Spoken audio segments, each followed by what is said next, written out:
Hey y'all, welcome today. It's been a long week, even though it's Thursday, right? Can't wait for tomorrow and Saturday.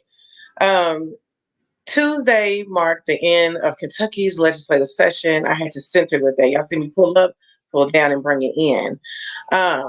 Jesus, we have been under a super duper Republican majority for the last 4 years, and for the last 7 years, a super majority. But that likely really doesn't matter when it comes to Black issues in the state of Kentucky and what's important for policy work for Black Kentuckians.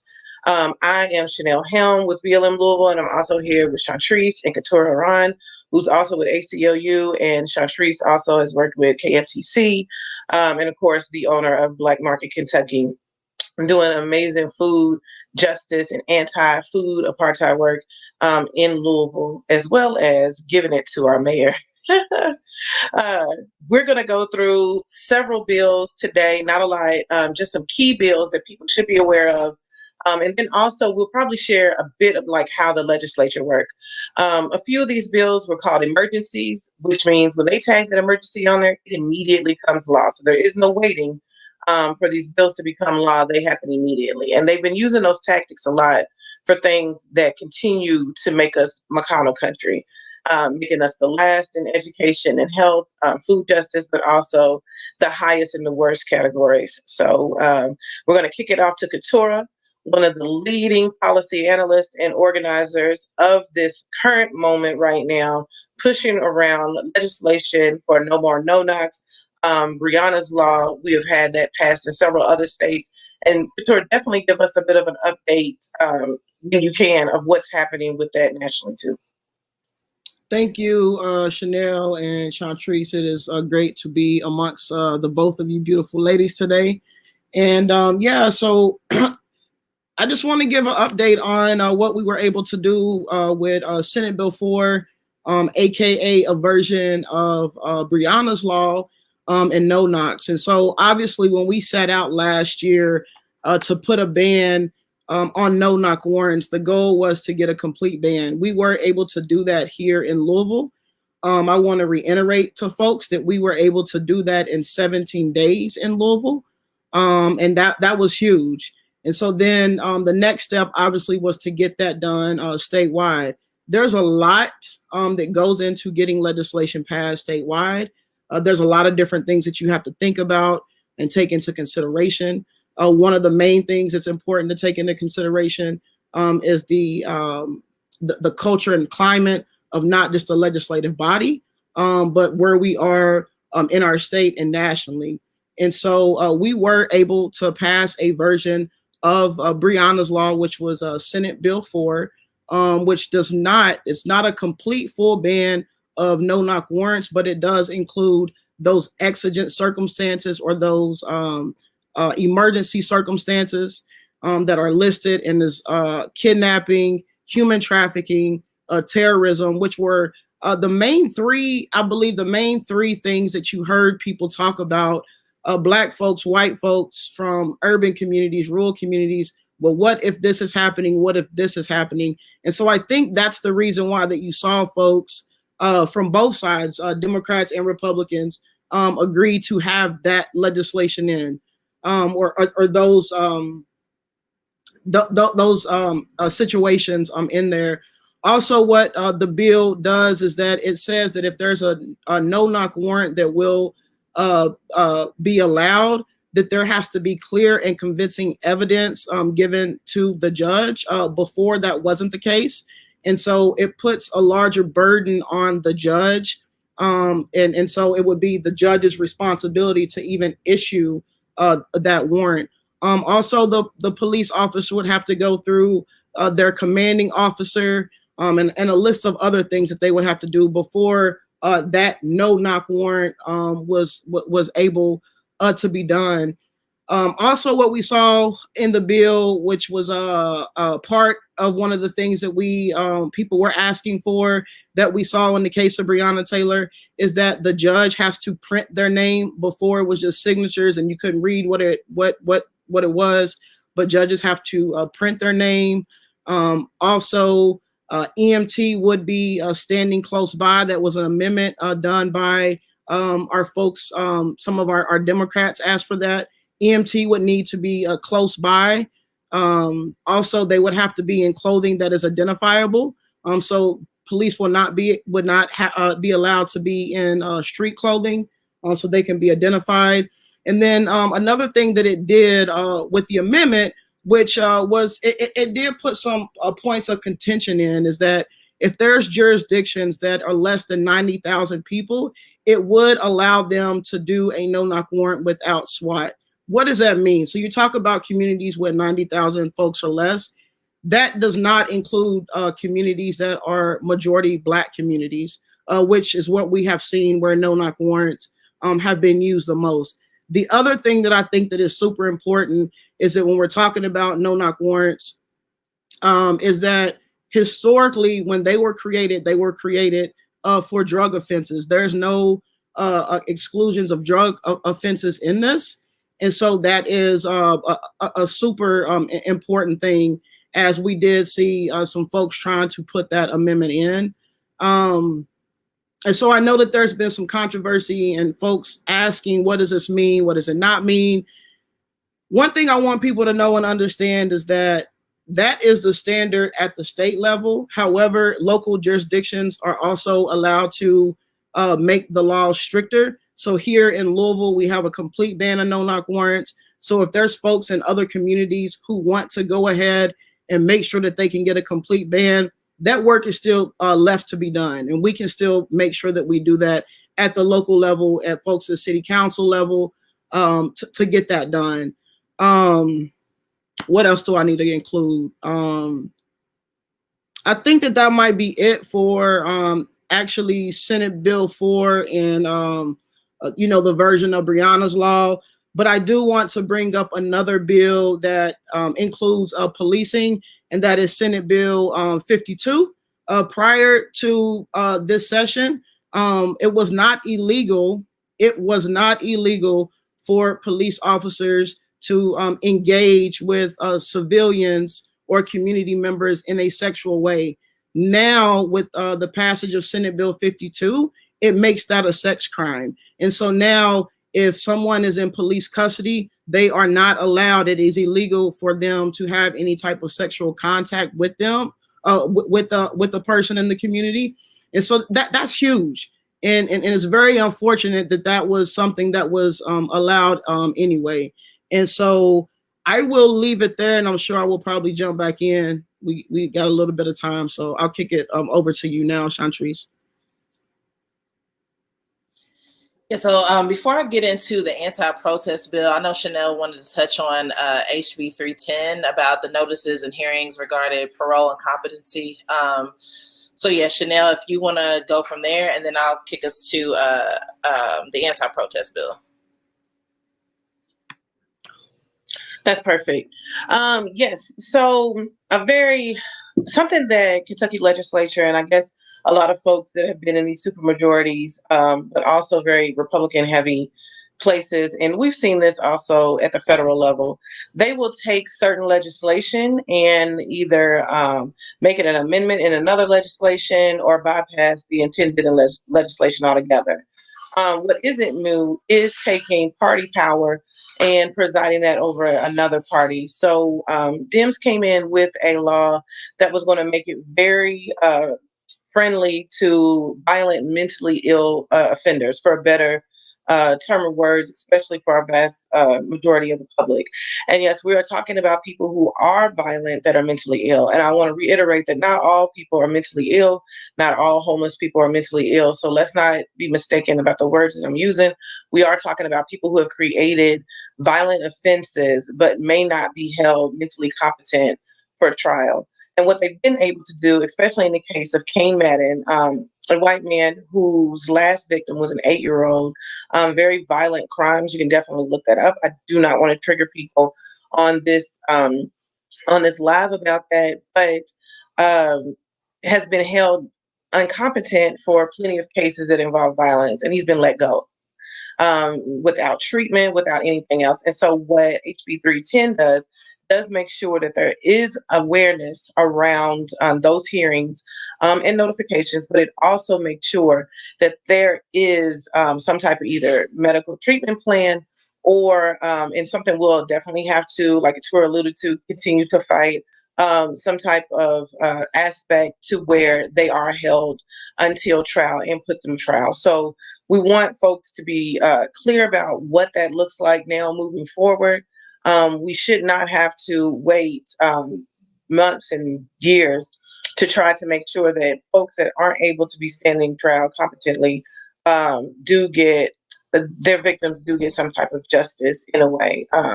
I do want to be clear, we are talking about the criminal justice system in the U.S., so it never was intended to be justice, which is why we are doing all of these bills. I think the other bill that I was going to update is very much important, and it definitely goes along with the campaign to cancel rent. There is still a federal piece of legislation that keeps being missed at the national level by Representative Dayan Omar, and that is to hold off mortgages and rent payments. So when you hear that cancel rent, we are not only talking about rent, we are also talking about utilities as well in that, and what that looks like in the middle of a failed global pandemic response. So it's not just to the pandemic. We're talking about the legislative moves that have been made to make sure that people can shelter at home safely, but you can't do that if you are being evicted. In that is just very grotesque ways that they are amplifying ways to criminalize people. So now you will be charged with criminal mischief, which is an additional misdemeanor if any properties are damaged while you are a renter. Where this is very convoluted is that most renters are already being charged with damages to property, even if those damages to property aren't anything that they caused, or they should be repairs to the property management provided by the property management company or the landlord.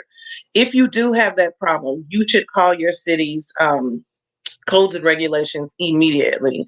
Every home and every building should be up to par as they are housing people in any type of capacity. And if they are not, you call codes and regulations first. And then they can deal with who the actual owner is, if it's a property management company, and as well as the landlord, if you have a private landlord. If the landlord, which we have seen in several cases here in Louisville in our eviction crisis, is a violent person or has threatened you in any way, record those, write those down, keep any of those text messages, but always keep some type of contact with them, especially around those things, so that you can use them. Call your legal aid office or any other solidarity lawyer's office who is helping people right now during the rent crisis. The eviction crisis, Lord. Did I have any more updates? I think you touched on everything. Yeah, you got to do that. Yeah, so now I want to talk a little bit about the anti-protest bill, SB 211. So the first thing to really put this into context is on the eve of the anniversary of Breonna Taylor, March 12th, Black Lives Matter Louisville and many organizations around Louisville, around the country, were honoring her by passing out free food and giving care packages to victims of police violence and, having vigils and all these sorts of things. Meanwhile, the Senate signed SB 211 to make it illegal to hurt the police's feelings, essentially. And so we're looking at a legislative body that is ridiculously disrespectful of Black people, of victims of police violence. Keturah talked about SB 4 and some of the contentions that were made there. There were former police officers who made amendments that go against the initial vision for Breonna's law. And so when we look at SB 211, it's modeled from Tennessee and these other places around the country. We've seen that anti-protest legislation, really anti-freedom legislation, has come up, and it's mostly been proposed and supported by police officers, former police officers. So it's a huge win that we were able to stop this bill, SB 211. We're going to see more of this. So don't think that just because we were able to defeat this bill that it's gonna be the end of it. Power does not concede. We have to force that to happen. And so the anti-protest bill, one of the things in there was that you could not have any device that had a light on it. So essentially you couldn't have a cell phone because cell phone cameras have light, and that would be included. And so it means recording the police would then become an offense. And so the big thing about this is we're going to see similar legislation as we continue with the super duper majority. So one thing that we talk about at KFTC and in Black Lives Matter Louisville is that the vote is a really big thing. It will not solve everything, but getting more people registered to vote, getting more people to the polls is absolutely essential. In the primary Democratic election between Amy McGrath and Charles Booker, we saw thousands of ballots literally thrown out. I think the post office found that there were like thousands of ballots thrown in a dumpster, absentee ballots. We saw so much suppression, voter suppression during that primary election. Those are the things we have to watch out for and protect people against. And if we don't do that, it means that this time next year, we're going to have the same issues. And we can still make changes with a Republican super duper majority. We've seen that. SB4, despite the flaws that people may discuss, Breonna Taylor's family supports having legislation that bans no-knock. And while it may not be as strong as what Keturah proposed on a city level, it's a step closer to what we want to see. And we know that legislation is not going to solve everything. It's not going to completely dismantle white supremacy, but we have to start taking steps. We have to work collaboratively. I'm down for any radical movement that is going to put my people in a better position, a better quality of life. And part of that is taking steps towards justice and not assuming that one bill, one law is going to be a revolution. And so I'm excited to say that we were able to stop that bill in its tracks. SB 211 is not something that we have to worry about immediately, but understand that since that stopped, police and police sympathizers will continue to try to suppress our freedom to protest and suppress our freedom to discuss their shortcomings. We saw this with Stachel and the so-called controversy surrounding her nomination for being on the Civilian Review Board. We also see that many civilian review boards don't have subpoena power. This is all by design. So this is a win. I'm excited to report that, but it also is not the end of the work for us. While the three of us will be taking a break very soon, hopefully, now that this legislative session is over, we cannot stop the fight completely. This is a win and it's good, but there is more work to do. And I'll kick it to you, Chanelle, so we can talk a little bit about some of the calls to action and what's coming up. Can I jump in real quick? I'm sorry. Yeah. But I want to lift up two other anti-protest bills that were proposed. House Bill 164, I believe it is, was the first anti-protest bill proposed. And we were actually able to kill that before it even got out to the public. It's either 164 or 169. I will double check before we get off.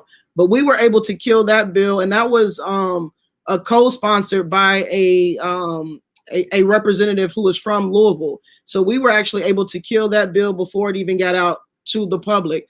Another bill was House Bill 479, which was also the anti-protesting bill that made it an additional crime to basically go. It was a response to the Louisville 87 who went out to Daniel Cameron's home. And so we weren't able to completely kill that bill, but we were able to get out, the language in that bill that was most harmful. And in that bill, they were also trying to not allow for charges to be dismissed. So basically, if there was charges just being dismissed related to protesting, that bill was saying that the AG's office would have been able to pick that up. And so there's a lot of work that has happened. And as Shauntrice said, we will probably continue to see those pieces of legislation as we are seeing now across the nation in the media today that they're talking about these anti-protesting bills that are popping up across the nation. So as Shauntrice said, the work does not stop. No, it doesn't stop. And I want to amplify what we have coming up and some things where we are. Organizing is a lot, and it is very much intense. And yes, we are taking a break. So everybody will know that, including the two that are on this call. And we amplified with Southern Law University yesterday some folks that we threw down with around Alton Sterling, especially the environmental impact of the hurricane that happened a few years after that, with youth organizers who are now in their law center, that policy and protest are not separate. So at any time that we are pushing for changes and the tactic has to pull a protest, that is a part of our longevity and our historic fight against white supremacy. We will always make sure that we organize against those things and what that means for us, no matter how long that's going to take. None of these are going to be easy wins. We talk about being exhausted and joke a bit, but we have to understand that if you're in the streets, you can also be at the table and make sure that these things are being said to the people who are making sure to cause harm to our communities. We will be hosting at the beginning of the month, starting in May, a series of what the legislative process looks like. While the legislative session starts in January, a lot of that legislative bill making is made year round.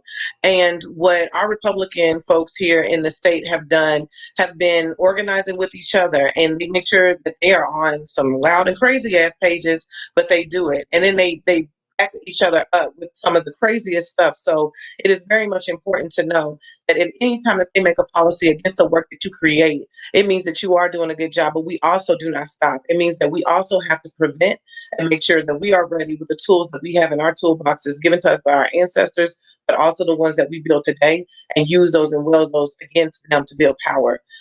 So also want you all to make sure that you're checking out the link tree for any of the information that is there. We are trying to add a bill watcher that we created for the specific bills that we have. It is in real time, and we'll be adding that information there so that you know what's going on.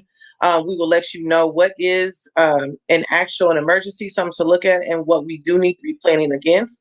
We also need to hold in our hearts the folks that have passed by police violence and police terrorism within the last few years, and how a lot of this work is due to make sure that we lose that fight. While the trial of Derek Chauvin is going on right now, we lift up George Floyd's family. We also want to lift up the family of Breonna Taylor and the fight that they've done here in Kentucky, the family of Demond J. Jordan, whose birthday was March 12th and whose 1 year mark is April 24th. So please be looking out for that and show up for the family. We also want to name that Jesse Stringfield was killed 2 weeks after Breonna Taylor on March 30th.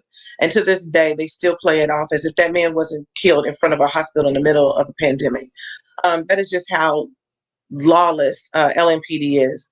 We also want to lift up the family of Duantez Mitchell, a family that has been cyber-stalked as well as surveilled by LMPD for false allegations made against Duantez about his involvement in a particular crime.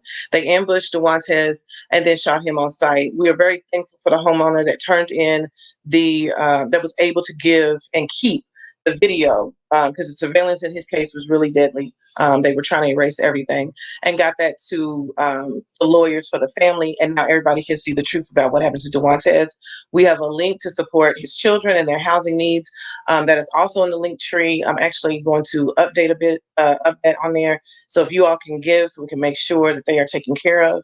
And we thank y'all for following us. Follow Black Market KY. Make sure you get 5 friends to follow Black Market KY. People need food.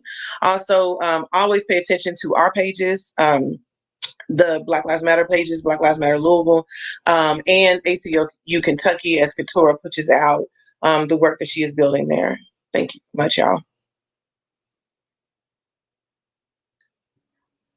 All right, I'm just gonna wrap up and remind y'all that so Breonna's Law SB4 did pass, so that's one of the successes we have. HB 310 with the notices regarding parole and competency, it was passed and signed. The anti-protest bill was defeated. And our call to action is really for you to get involved with us, at least invite at least 5 people on social media to follow our pages. And on the first of the month, every month, we'll have policy updates, how you can get involved, how you can make sure we stop some of these before they even get to Frankfurt. Yeah, so thank y'all. I appreciate it. If you want to join, you can DM us on social media. Thank you, Chanelle and Keturah, and our producer in the background for making this happen.